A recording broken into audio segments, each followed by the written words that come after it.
বর্তমান বিশ্বের সবচেয়ে দ্রুতগামী যে প্যাসেঞ্জার প্লেন আবিষ্কার হয়েছে এটার নাম হচ্ছে বোম সুপারসনিক। কি নাম?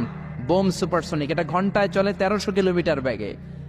এটা দিয়েও যাওয়া যাবে না, কারণ কোনো প্যাসেঞ্জার বিমান দিয়ে এই যে মাধ্যাকর্ষণ শক্তি এটাকে ডিঙানো যায় না। আমাদেরকে যেতে হবে রকেট দিয়ে।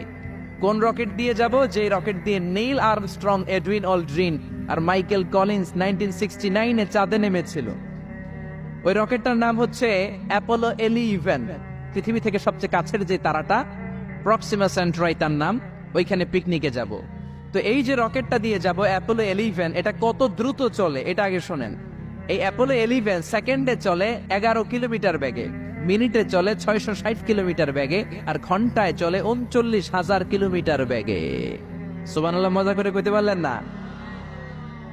39,000 কিলোমিটার বেগে ঘন্টায় চলে। আচ্ছা, বাংলাদেশ থেকে আমেরিকা কত কিলো হবে? 8-10 হাজার।